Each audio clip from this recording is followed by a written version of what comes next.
Let's talk about force of attractions and chemical bonding. Topic क्या है भाई? Force of attractions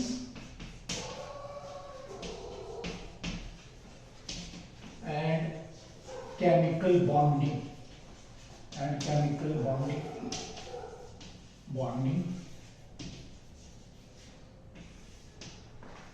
ठीक है प्लीज. न्यूट्रलिटी के हिसाब से जो हमारे पास मैटर पार्टिकल्स हैं वो दो तरह के हैं.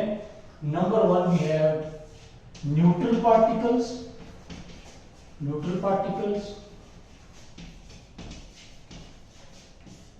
molecules and atoms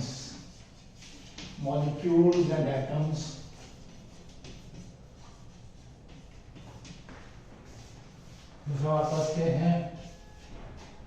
ionic particles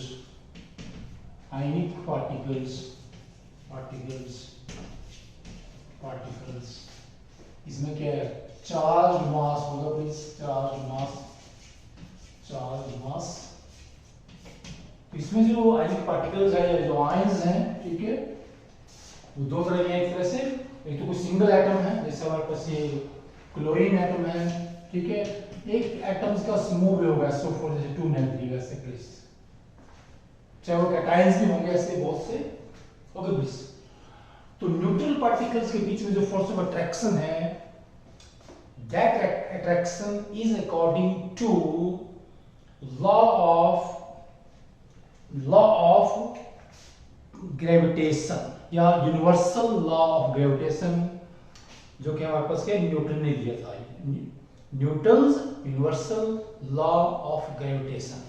तो ये लॉ क्या बोलता है कि किन्हीं भी दो न्यूट्रल पार्टिकल्स के बीच में जो फोर्स ऑफ अट्रैक्शन है वो दो बातों पर निर्भर करती है. F is proportional to the product of the masses of the two particles m1 m2 and inversely proportional to the square of the distance between the two particles.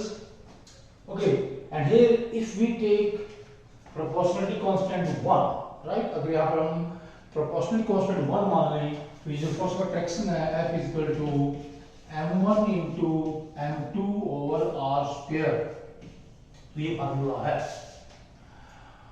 तो neutral particles के बीच में जो फोर्स ऑफ अट्रैक्शन है वो दो बातों पर निर्भर करती है. एक तो उनका जो मास क्या है, एक उनके बीच में दूरी क्या है. पार्टिकल्स का मास जितना ज्यादा होगा फोर्स ऑफ अट्रैक्शन भी उतनी ही ज्यादा होगी. उन पार्टिकल्स के बीच में डिस्टेंस जितना ज्यादा होगा फोर्स ऑफ अट्रैक्शन उतनी ही कम होगी. और इस लॉ के अनुसार जो फोर्स हम कंसीडर करते हैं वो क्या है? हम उसको जानते हैं van der Waals weak force of attraction. हम बोल रहे हैं van der Waals force of attraction जो कि गैसेस मॉलिक्यूल्स या गैसेस एटम्स के बीच में होती है. तो गैसेस के मॉलिक्यूल एटम्स जितने ज्यादा बड़े होंगे उनके बीच में फोर्स ऑफ अट्रैक्शन उतनी ज्यादा होगी. उनके बीच में डिस्टेंस जितना कम होगा फोर्स ऑफ अट्रैक्शन उतनी ज्यादा होगी. डिस्टेंस ज्यादा होगा फोर्स ऑफ अट्रैक्शन कम हो जाती है. और दूसरा हमारे पास क्या है? यहाँ पर जो आयनिक जो पार्टिकल्स है उनके बीच में जो फोर्स ऑफ अट्रैक्शन है F is proportional to Q1 into Q2 and F is inversely proportional to 1 over r square.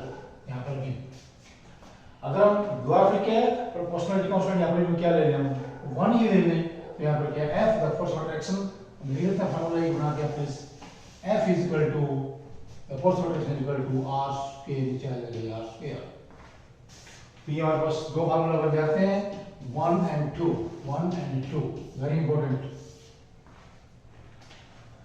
क्योंकि ये जो हमारे पास मैंने टॉपिक लिया है ये बहुत ही सिंपल टॉपिक है लेकिन यहाँ पर कंफ्यूजन होता है.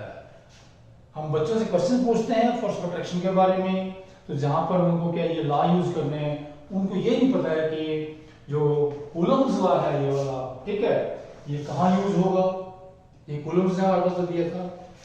Okay please. और ये जो हमारे पास लॉ है ये Newton's universal law of gravitation ये कहाँ यूज होगा इसके बारे में क्या है उनको स्पष्ट नहीं होता है, क्लियर नहीं होता है. ये कहाँ यूज करेंगे? न्यूट्रल पार्टिकल्स के बीच में फोर्स ऑफ अट्रैक्शन को डिस्कस करने के लिए. ये क्या है, चार्ज पार्टिकल के बीच में फोर्स ऑफ अट्रैक्शन या रिपल्शन को डील करने के लिए हम इस दोनों फार्मूलाज को यूज करते हैं। और जितने भी केमिकल बॉन्ड है, राइट, केमिकल बॉन्ड, ठीक है, वहां पर भी जो हमारे पास एटम्स है उनके बीच में जो बॉन्ड है वहां पर वो बॉन्ड स्ट्रॉन्ग होगा या वीक होगा, राइट। इस तरह से अगर मॉलिक्यूल्स के बीच में फोर्स ऑफ अट्रैक्शन है, वो फोर्स ऑफ अट्रैक्शन स्ट्रॉन्ग होगी, वीक होगी, कि अगर वो मॉलिक्यूलर सॉलिड है या मॉलिक्यूलर लिक्विड है, ठीक है।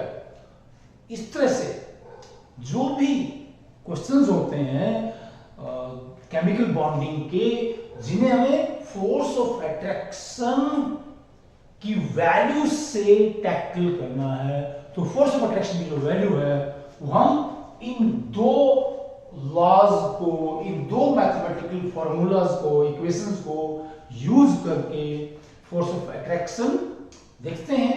अगर फोर्स ऑफ अट्रैक्शन ज्यादा होगी कहीं पर भी जिस बॉन्ड में, तो वो केमिकल बॉन्ड क्या है, स्ट्रॉन्ग बॉन्ड होगा। जैसे आयनिक बॉन्ड जो होते हैं वहां पर आयंस के बीच में फोर्स ऑफ अट्रैक्शन बहुत ही ज्यादा होती है। और हम जानते हैं कि आयनिक सॉलिड्स का जो मेल्टिंग पॉइंट है बहुत ही ज्यादा होता है because of strong ionic bond, and the ionic bond is strong because of very high force of attraction between charge particles and because of very closeness of the charge particles. क्योंकि वो solid के अंदर क्या है, tightly packed होते हैं, the particles are closely packed and they have, the ions are closely packed and they have very high value of charge. Similarly, they are very close to each other and hence ionic bonds are mostly very strong bonds जितने भी होते हैं। जो दूसरे bond हैं atoms के बीच में, जैसे गैसेस हैं या बहुत से हमारे पास मॉलिक्यूलर सॉलिड्स भी हैं, ठीक है, तो उन सॉलिड्स के बीच में जो फोर्स ऑफ अट्रैक्शन होगी वो काफी वीक होती है। जैसे हम जानते हैं कि हमारे पास जो आयोडीन है ना, ठीक है, आयोडीन जो सॉलिड है तो उसका वो एकदम से वोलेटाइल है वो, ठीक है, तो उसको हीट करेंगे तो वेपर्स बन जाते हैं, तो वहां पर क्या है, I2 मॉलिक्यूल्स के बीच में फोर्स ऑफ अट्रैक्शन बहुत ही वीक होता है। सल्फर है, फास्फोरस है, ये जो हमारे पास सॉलिड्स हैं, इनके मेल्टिंग पॉइंट बहुत ही वीक होते हैं क्योंकि इनके मॉलिक्यूल्स के बीच में क्या है, बहुत ही वीक फोर्स ऑफ अट्रैक्शन है।